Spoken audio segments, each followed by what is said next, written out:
ప్రపంచంలో అత్యంత శక్తివంతమైన యుద్ధ విమానం అమెరికన్ F-22 రాప్టర్. బట్ నిజానికి ఈ యుద్ధ విమానం ప్రపంచానికి కనిపించేది చాలా చాలా తక్కువ. వరల్డ్స్ మోస్ట్ అడ్వాన్స్డ్ టెక్నాలజీతో ఉన్న ఈ ఫైటర్ జెట్స్ ప్రపంచంలో జస్ట్ 190 మాత్రమే ఉన్నాయి. వాటిల్లో అన్ని అమెరికాకి చెందినవే. ఆఖరికి అమెరికా యొక్క అత్యంత మిత్ర దేశాల దగ్గర కూడా ఈ విమానం ఉండదు. ఎందుకంటే ఈ విమానాన్ని ఎవ్వరికీ అమ్మదు యూఎస్. అసలు ఎందుకు ఈ ఇంజినీరింగ్ అద్భుతం అంత పవర్ఫుల్? అలాగే యూఎస్ ఎందుకు ఈ విమానాన్ని ఎవరికీ అమ్మదు? ఇలాంటి విషయాలన్నీ ఈ వీడియోలో చెప్పబోతున్నాను. వీడియో చాలా ఇంట్రెస్టింగ్‌గా ఉంటుంది. సో, ఎక్కడ మిస్ అవ్వకుండా చివరి వరకు చూడండి. F-22 రాప్టర్ అనగానే అందరూ ఇదొక లేటెస్ట్ ఫైటర్ జెట్ అనుకుంటారు. బట్ నిజానికి ఈ యుద్ధ విమానం తయారైంది 1996లోనే. 1997లో F-22 ఫస్ట్ టైమ్ ఫ్లై అయింది. 2005లో ఈ ఫైటర్ జెట్ యూఎస్ ఎయిర్ ఫోర్స్‌లో జాయిన్ అయింది. అప్పటి నుండి ఇదే ప్రపంచంలో అత్యంత శక్తివంతమైన యుద్ధ విమానం. ఈ ఫైటర్ జెట్‌ని తయారు చేసింది లాక్‌హీడ్ మార్టిన్ అలాగే బోయింగ్ కంపెనీ. 1997లో తయారు చేసినా అప్పటి నుండి ఈ జెట్స్‌ని ఎప్పటికప్పుడు అప్‌డేట్ చేస్తూనే ఉన్నారు. అందుకే ఈ ఫైటర్ జెట్‌లో అడ్వాన్స్డ్ టెక్నాలజీ ఎప్పుడూ ఉంటుంది. 2005 నుండి ప్రపంచంలో చాలా చోట్ల ఉన్న యూఎస్ బేసెస్‌లో ఈ ఫైటర్ జెట్స్‌ని డిప్లాయ్ చేశారు. అయినప్పటికీ యూఎస్ ఆర్మీలో ఈ ఫైటర్ జెట్స్ జస్ట్ 190 మాత్రమే ఉన్నాయి. ప్రపంచంలో ఎన్నో యూఎస్ అలై కంట్రీస్ ఈ ఫైటర్ జెట్స్ కోసం ఎంతైనా ఇస్తాయి. బట్ యూఎస్ మాత్రం అస్సలు ఈ ఫైటర్ జెట్‌ని ఎవరికీ సేల్ చేయదు. దానికి కారణం ఈ ఫైటర్ జెట్ యొక్క పవర్. ఇది చాలా అడ్వాన్స్డ్ జెట్. ఇదే యూఎస్ యొక్క ఎయిర్ సుపీరియారిటీలో కీలకమైంది. సో, ఈ పవర్‌ని యూఎస్ ఒక్క దగ్గరే ఉంచుకోవడానికి ఈ జెట్‌ని ఎవ్వరికీ సేల్ చేయదు. అసలు అంత పవర్‌ఫుల్ జెట్ అవ్వడానికి ఇందులో ఏముంది? అక్కడికే వస్తున్నాను. ఈ ఫైటర్ జెట్ యొక్క పవర్‌లో మొదటిది స్పీడ్. ఫైటర్ జెట్స్‌కి సంబంధించిన మూవీస్‌లో ఈ జెట్స్ చాలా స్పీడ్‌గా వెళ్తుంటాయి. నిజానికి కెమెరాలో కనిపించేదానికంటే ఎక్కువ స్పీడ్ ఈ ఫైటర్ జెట్స్ వెళ్తాయి. కొన్నిసార్లు అయితే కెమెరాకి చిక్కవు కూడా. ఈ స్పీడ్‌కి మొదటి కారణం ఇంజిన్స్. F-22కి 2 పవర్‌ఫుల్ ఇంజిన్స్ ఉంటాయి. హై స్పీడ్‌కి అలాగే హై ఆల్టిట్యూడ్స్‌కి ప్రతి జెట్‌కి లిఫ్ట్ అలాగే థ్రస్ట్ కావాలి. లిఫ్ట్ జెట్స్‌ని మరింత ఆల్టిట్యూడ్‌కి పుష్ చేస్తుంది. అలాగే థ్రస్ట్ జెట్‌ని మరింత ముందుకు వెళ్ళడానికి పుష్ చేస్తుంది. లిఫ్ట్‌ని జెట్ యొక్క వింగ్స్ ప్రొడ్యూస్ చేస్తాయి. అలాగే థ్రస్ట్‌ని పవర్‌ఫుల్ ఇంజిన్స్ తయారు చేస్తాయి. F-22 రాప్టర్‌లో 2 Pratt and Whitney F-19 engines ఉంటాయి. ఈ 2 ఇంజిన్స్ 35,000 పౌండ్స్ థ్రస్ట్‌ని రిలీజ్ చేస్తాయి. ఈ అమౌంట్ ఆఫ్ థ్రస్ట్‌తో ఒక ఫుల్లీ లోడెడ్ బోయింగ్ 757 ఫ్లై అవ్వగలదు. సో, ఇంత హై థ్రస్టే ఈ జెట్‌కి ఇంత స్పీడ్ ప్రొవైడ్ చేస్తుంది. ఫైటర్ జెట్ ఇంజిన్స్ బయటకు కనిపించవు. ఇవి జెట్ బాడీ లోపలికి ఉంటాయి. లోపల ఉన్నప్పటికీ ఈ పవర్‌ఫుల్ ఇంజిన్స్ చాలా థ్రస్ట్‌ని ప్రొడ్యూస్ చేస్తాయి. ఇలా ఇంజిన్స్ లోపల ఉండడం కూడా స్పీడ్‌కి హెల్ప్ అవుతుంది. ఇంజిన్స్ ఇలా లోపలుండి ఎయిర్ రెసిస్టెన్స్‌ని, డ్రాగ్‌ని తగ్గిస్తాయి. సో, ఇదే ఫార్ములా అన్ని ఫైటర్ జెట్స్‌లో ఉంటుంది. అందుకే ఫైటర్ జెట్స్ అన్నీ ఈజీగా ఫ్లై అవుతాయి. F-22 యొక్క ఈ ఇంజిన్స్ ఎంత పవర్‌ఫుల్ అంటే ఈ ఇంజిన్స్‌లో టెంపరేచర్ 1500 డిగ్రీస్ నుండి 2000 డిగ్రీస్ సెల్సియస్ వరకు రీచ్ అవుతుంది. ఇది సన్ సర్ఫేస్ టెంపరేచర్‌లో 1/3. ఇంత హీట్ ప్రొడ్యూస్ అయినా ఈ హీట్‌ని తట్టుకునే మెటల్స్‌తో తయారు చేస్తారు ఈ ఫైటర్ జెట్‌ని. నికెల్ లాంటి మెటల్స్ అలాగే స్ట్రాంగ్ ఎలాయ్స్‌తో ఇంజిన్ పార్ట్స్ తయారు చేస్తారు. వీటి మెల్టింగ్ పాయింట్ 2000 డిగ్రీస్ కంటే ఎక్కువ ఉంటుంది. వీటితో పాటు సెరామిక్ మెటీరియల్స్‌తో కూడా కోటింగ్ చేస్తారు. ఇక ఇంజిన్స్‌లో ఇంటర్నల్ కూలింగ్ సిస్టమ్స్ కూడా ఉంటాయి. ఇంత హై టెంపరేచర్ రీచ్ అవ్వడానికి ఈ ఇంజిన్స్‌లో కంప్రెసర్స్ ఉంటాయి. ఈ కంప్రెసర్స్ ఎయిర్‌ని కంప్రెస్ చేసి ఎయిర్‌ని హాట్ ఎయిర్‌గా మారుస్తాయి. ఆ తర్వాత ఈ ఎక్స్‌ట్రీమ్ హాట్ ఎయిర్ కంబషన్ ఛాంబర్‌కి వెళ్లి ఫ్యూయల్‌తో మిక్స్ అయ్యి ఇంకా హాట్ గ్యాస్‌గా ఫార్మ్ అవుతుంది. ఈ హాట్ గ్యాస్ ఎయిర్ టర్బైన్స్ ద్వారా బయటికి రిలీజ్ అవుతుంది. సో, అలా ఈ హ్యూజ్ థ్రస్ట్ రిలీజ్ అవుతుంది. ఈ థ్రస్ట్ జెట్‌ని ముందుకు పుష్ చేస్తుంది. అలా ఈ ఫైటర్ జెట్ అంత స్పీడ్‌గా క్రూజ్ అవ్వగలదు. బట్ ఇంజినీర్స్ ఇంతటితో ఆగలేదు. జెట్‌కి మరొక పార్ట్ కూడా ఉంటుంది. అదే ఆఫ్టర్ బర్నర్స్. కావాల్సినప్పుడు ఈ ఆఫ్టర్ బర్నర్స్‌ని ఆన్ చేసుకోవచ్చు. ఆఫ్టర్ బర్నర్స్ రిలీజ్ అయ్యే హాట్ ఫ్యూయల్ మిక్స్ గ్యాసెస్‌లో రిలీజ్ అయ్యే టైంలో మరింత ఫ్యూయల్‌ని యాడ్ చేస్తాయి. దీంతో మరింత ప్రెషర్ యాడ్ అవుతుంది. దీనివల్ల థ్రస్ట్ మరింత పెరిగి స్పీడ్ కూడా ఇంక్రీజ్ అవుతుంది. ఆఫ్టర్ బర్నర్స్ యూజ్ చేసేటప్పుడు రిలీజ్ అయ్యే ఎయిర్ వాల్యూమ్ చాలా ఎక్కువ ఉంటుంది. సో, దీనికోసమే ఇంజిన్స్ ఎండింగ్‌లో వేరియబుల్ నాజిల్స్ అనే కాంపోనెంట్స్ అటాచ్ అయి ఉంటాయి. ఈ నాజిల్స్ ఆఫ్టర్ బర్నర్స్ కూడా వర్క్‌లో ఉన్నప్పుడు మరింత వైడ్‌గా ఓపెన్ అవుతాయి. సహజంగా ఫైటర్ జెట్స్‌కి వేరియబుల్ నాజిల్స్ ఉంటాయి. బట్ F-22 రాప్టర్‌కి వెక్టార్ నాజిల్స్ ఉంటాయి. వేరియబుల్ నాజిల్స్ జస్ట్ ఓపెన్ అవుతాయి, క్లోజ్ అవుతాయి. బట్ ఈ వెక్టార్ నాజిల్స్ పైకి కిందకి 20 డిగ్రీస్ మూవ్ అవ్వగలవు. ఈ నాజిల్స్ మీద పైలట్స్‌కి కంప్లీట్ కంట్రోల్ ఉంటుంది.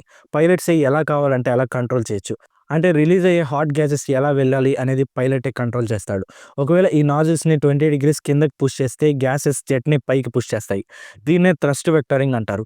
ఈ థ్రస్ట్ వెక్టారింగ్ టెక్నాలజీ వల్ల పైలట్స్‌కి హై స్పీడ్‌లో కూడా జెట్ మేనేవర్బిలిటీ అలాగే డైరెక్షన్ మీద మరింత కంట్రోల్ ఉంటుంది. దీనివల్ల ఈ ఫైటర్ జెట్‌కి 4థ్ జనరేషన్ జెట్స్‌తో పోలిస్తే ఎయిర్ టు ఎయిర్ కాంబాట్‌లో టాక్టికల్ అడ్వాంటేజ్ ఉంటుంది. ఈ engines afterburners thrust lift వల్ల F-22 ర్యాప్టర్ యొక్క స్పీడ్ మ్యాక్ 2 వరకు రీచ్ అవుతుంది. అంటే సౌండ్ యొక్క స్పీడ్ కంటే 2 రెట్లు ఎక్కువ. మన భాషలో చెప్పాలంటే గంటకి సుమారు 2500 కిలోమీటర్ల వేగం. నార్మల్ ప్యాసింజర్ జెట్ యొక్క స్పీడ్ గంటకి సుమారు 900 కిలోమీటర్లు. దీంతో పోలిస్తే F-22 ర్యాప్టర్ యొక్క స్పీడ్ 3 రెట్లు ఎక్కువ. ఇందులో కూడా ఒక స్పెషాలిటీ ఉంది. F-22 ర్యాప్టర్ ఆఫ్టర్ బర్నర్స్ లేకుండానే మ్యాక్ 1.5 స్పీడ్ వరకు రీచ్ అవ్వగలదు. అంటే సుమారు గంటకి 1800 కిలోమీటర్లు. సో ఆఫ్టర్ బర్నర్స్ లేకుండానే F-22 ఇంత స్పీడ్‌లో క్రూజ్ అవ్వగలదు. టెక్నికల్ టర్మ్స్‌లో చెప్పాలంటే దీన్ని సూపర్ క్రూజింగ్ అంటారు. ఈ సూపర్ క్రూజింగ్ అచీవ్‌మెంట్ సాధించిన మొట్టమొదటి ఫైటర్ జెట్ ఇదే. ఈ స్పీడ్‌కి జస్ట్ ఇంజిన్సే కారణం అనుకుంటే పొరపాటే. ఈ స్పీడ్‌కి F-22 యొక్క షేప్ కూడా ఒక కారణమే. జెట్‌లోని ప్రతి పార్ట్‌ని స్పీడ్‌ని పెంచడానికి, డ్రాగ్‌ని లేదా ఎయిర్ రెసిస్టెన్స్‌ని తగ్గడానికి డిజైన్ చేశారు. సో డ్రాగ్‌ని తగ్గించడం వల్ల ఫ్యూయల్ కన్సంప్షన్ కూడా తగ్గుతుంది. జెట్ యొక్క ఫ్యూసెలాజ్ కూడా నారోగా ఉంటుంది. ఫ్రంట్ నారోగా ఉండే పాయింట్ వల్ల అట్మాస్ఫియర్‌లోకి దూసుకువెళ్ళిపోతుంది. ఈ జెట్ యొక్క షేప్ సౌండ్ బ్యారియర్‌ని బ్రేక్ చేసినప్పుడు వచ్చే షాక్ వేవ్స్ ఇంపాక్ట్ నుండి కూడా జెట్‌ని ప్రొటెక్ట్ చేస్తుంది. బట్ ఒక ఫైటర్ జెట్‌కి జస్ట్ స్పీడ్ మాత్రమే సరిపోదు. రేడార్స్‌కి దొరకకుండా ఉండే టెక్నాలజీ కూడా అవసరం. ఇదే F-22 యొక్క అసలైన ఇన్విజిబుల్ పవర్. ఎయిర్ క్రాఫ్ట్స్‌ని డిటెక్ట్ చేసే మిలిటరీ రేడార్స్ రేడియో వేవ్స్‌ని సెండ్ చేసి జెట్‌కి తగిలి వెనక్కి రిఫ్లెక్ట్ అయిన వేవ్స్‌ని మళ్ళీ రిసీవ్ చేసుకొని ఇన్ఫర్మేషన్‌ని స్క్రీన్స్‌పై డిస్ప్లే చేస్తాయి. ఈ ఇన్ఫర్మేషన్‌ని అనలైజ్ చేసి ఏదైనా ప్రమాదం ఉంటే కనిపెడతారు. రేడార్స్ ఏరోప్లేన్స్‌ని స్పాట్ చేయడంలో చాలా ఎఫెక్టివ్. పెద్ద పెద్ద ప్లేన్స్ నుండి రిఫ్లెక్ట్ అయిన రేడార్ వేవ్స్ పెద్ద డాట్స్‌గా స్క్రీన్‌పై అపియర్ అవుతాయి. ఒక బర్డ్స్ ఫ్లాక్‌కి తగిలి రిఫ్లెక్ట్ అయిన వేవ్స్ చిన్న డాట్స్‌గా కనిపిస్తాయి. ఈ రేడార్ స్పాటింగ్ టెక్నాలజీ లేనప్పుడు బాంబర్స్ ఈజీగా వేరే దేశాలపై దాడి చేయగలిగేవి. బట్ రేడార్స్ కనిపెట్టిన తర్వాత బాంబర్స్ దగ్గరకు వచ్చేలోపే వీటిని గాల్లో లేపేయొచ్చు. అందుకే స్టెల్త్ టెక్నాలజీ పుట్టుకొచ్చింది. ఈ స్టెల్త్ టెక్నాలజీతో రేడార్స్‌ని జెట్స్ కన్‌ఫ్యూజ్ చేస్తాయి. F-22 సైజ్ చాలా పెద్దది అయినప్పటికీ రేడార్ స్క్రీన్‌లో ఇదొక చిన్న బర్డ్ అంత సైజ్ ఉన్నట్లు కనిపిస్తుంది. దీనికి కారణం radar cross section. Radar cross section అంటే ఎంత అమౌంట్ రేడార్ వేవ్స్‌ని రేడార్స్ తిరిగి రిసీవ్ చేసుకుంటాయి అనేదే. సో ఫైటర్ జెట్స్‌కి తగిలిన రేడార్ వేవ్స్‌ని ఈ జెట్స్ అబ్జర్వ్ చేసుకుంటాయి లేదా వేరే డైరెక్షన్‌లోకి డిఫ్లెక్ట్ చేస్తాయి. ఈ ఫైటర్ జెట్స్‌ని రేడార్ అబ్జర్వింగ్ మెటీరియల్స్‌తో పెయింట్ చేస్తారు. ఇవి చాలా వరకు వేవ్స్‌ని అబ్జర్వ్ చేసుకుంటాయి. అంతేకాదు ఈ జెట్ వేవ్స్‌ని డిఫ్లెక్ట్ కూడా చేస్తుంది. వేవ్స్ తిరిగి రిసీవర్ దాకా వెళ్లకుండా వేరే డైరెక్షన్‌లో వేరే చోటికి వెళ్ళిపోతాయి. రేడార్ వేవ్స్ డిఫ్లెక్ట్ అయ్యే విధంగా జెట్ బాడీ ఉంటుంది. జెట్ మొత్తం ఎక్కడ స్ట్రెయిట్ ఎడ్జెస్ ఉండవు. 90 డిగ్రీ యాంగిల్స్ ఉండవు. ఫైటర్ జెట్ మొత్తం కర్వ్డ్ ఎడ్జెసే ఉంటాయి. ఫ్రంట్ ప్యానెల్ కూడా రేడార్ వేవ్స్‌ని డిఫరెంట్ డైరెక్షన్స్‌కి బౌన్స్ చేస్తాయి. మెయిన్ వింగ్స్ అలాగే రియర్ వింగ్స్ 2 ఒకే లైన్‌లో అలైన్ అయి ఉంటాయి. జెట్ యొక్క ఫిన్స్ కూడా రేడార్ వేవ్స్‌ని డిఫ్లెక్ట్ చేసే యాంగిల్‌లో ఉంటాయి. ఈ ఫిన్స్‌లోనే కమ్యూనికేషన్ కోసం, ఇంటర్నెట్ కోసం యాంటెనాస్ కూడా ఉంటాయి. ఇలా జెట్ బాడీ మొత్తం రేడార్ వేవ్స్‌ని డిఫ్లెక్ట్ చేసే విధంగా డిజైన్ చేశారు. సో వీటన్నిటిలో కొన్ని వేవ్స్ మాత్రమే రిఫ్లెక్ట్ అయ్యి రిసీవర్ రేడార్స్‌కి చేరతాయి. సో ఈ కొన్ని వేవ్స్ వల్లే ఇదొక బర్డ్ అన్నంత చిన్నగా రేడార్స్‌లో కనిపిస్తుంది. జస్ట్ ఇదే కాదు స్టెల్త్‌ని ఇంప్రూవ్ చేయడానికి ఈ జెట్స్‌కి ఇంటర్నల్ పేలోడ్స్ కూడా ఉంటాయి. ఇంటర్నల్ పేలోడ్స్‌లోనే చాలా వెపన్స్‌ని క్యారీ చేయొచ్చు. సో స్టెల్త్ కాంప్రమైజ్ అవ్వకుండానే చాలా ఆపరేషన్స్ చేయొచ్చు. స్టెల్త్ అవసరం లేని ఏరియాస్‌లో ఎక్స్‌టర్నల్‌గా కూడా వెపన్స్‌ని క్యారీ చేయొచ్చు. స్టెల్త్‌ని ఇంప్రూవ్ చేసే మరొకటి ఫ్యూయల్ ఎఫిషియన్సీ. ఈ జెట్ యొక్క షేప్ డ్రాగ్‌ని తగ్గించడం, ఫ్యూయల్ ఎఫిషియన్సీ కూడా ఉపయోగపడుతుంది. సహజంగా ఎనిమీ మిసైల్స్‌కి మెయిన్ టార్గెట్స్ అలాగే easy targets refuelling planes. So refuelling ప్లేన్స్‌ని లేపేస్తే ఫైటర్ జెట్ రీఫ్యూయలింగ్ లేక ఎక్కడో చోట క్రాష్ అవ్వాల్సిందే. ఇందుకోసమే F-22కి 2 ఫ్యూయల్ ట్యాంక్స్ ఉంటాయి. ఇంటర్నల్ ఫ్యూయల్ ట్యాంక్ యొక్క కెపాసిటీ 8200 కేజీస్ ఫ్యూయల్. దీంతో పాటు 2 ఎక్స్టర్నల్ ఫ్యూయల్ ట్యాంక్స్ కూడా వింగ్స్‌కి అటాచ్ చేసుకోవచ్చు. ఈ ఎక్స్టర్నల్ ట్యాంక్స్‌లో ఫ్యూయల్ కెపాసిటీ 11900 కేజీస్ వరకు ఉంటుంది. సో ఎనిమీ ఎయిర్ స్పేస్ దాకా రీచ్ అవ్వడానికి ఎక్స్టర్నల్ ట్యాంక్స్ నుండి ఫ్యూయల్ యూజ్ చేస్తారు. అలాగే ఎనిమీ ఎయిర్ స్పేస్ రీచ్ అవ్వగానే ఎక్స్టర్నల్ ట్యాంక్స్‌ని ఎజెక్ట్ చేసేస్తారు. ఈ టెక్నిక్ వల్ల రీఫిల్లింగ్ ప్రాబ్లమ్ ఉండదు. అలాగే స్టెల్త్ మోడ్ కూడా కాంప్రమైజ్ అవ్వదు. ఈ టెక్నిక్‌ని లాంగ్ మిషన్స్ కోసం వాడతారు. ఇక వీటితో పాటు మరొక స్పెషాలిటీ కూడా ఈ జెట్స్‌కి ఉంది. ఈ జెట్‌కి మిసైల్ లాక్ అయినప్పుడు మిసైల్స్‌ని తప్పుదారి పట్టించడానికి ఫేక్ హీట్ ఫ్లేక్స్‌ని, మెటల్ ఆబ్జెక్ట్స్‌ని రిలీజ్ చేస్తుంది. సో మిసైల్స్ రాంగ్ వైపుకి వెళ్ళిపోతాయి.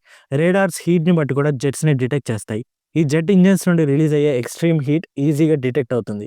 సో ఇక్కడే ఇందాక చెప్పిన వెక్టార్ నాజిల్స్ మళ్ళీ ఉపయోగపడతాయి. ఇవి హీట్‌ని చాలా వరకు హైడ్ చేస్తాయి.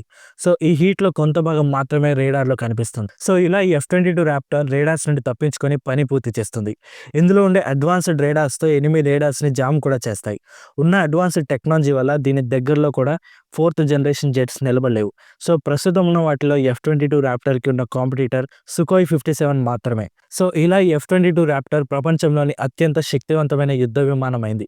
ఇంత పవర్‌ఫుల్ అయినప్పటికీ జస్ట్ 190 జెట్స్ మాత్రమే తయారు చేసింది లాక్‌హీడ్ మార్టిన్. అంతేకాదు లాక్‌హీడ్ మార్టిన్ రీసెంట్‌గా F-22 ర్యాప్టర్స్‌ని తయారు చేయడం ఆపేసింది కూడా. దీనికి కారణం కాస్ట్. ఒక్క జెట్ తయారు చేయడానికి దాదాపు $140 మిలియన్ ఖర్చవుతుంది. అంటే మన కరెన్సీలో 1000 నుండి 1200 కోట్ల రూపాయల మధ్యలో. ఇంత ఖర్చు పెట్టి తయారు చేసినా అమెరికా ఇప్పటిదాకా ఒక్కసారి కూడా ఈ విమానాన్ని దాని సామర్థ్యానికి తగ్గట్టుగా వాడలేదు. సో అంతకు మించి తయారు చేసినా అవి పెద్దగా చేసేదేం ఉండదు. అందుకే ఇవి జస్ట్ 196 మాత్రమే ఉన్నాయి.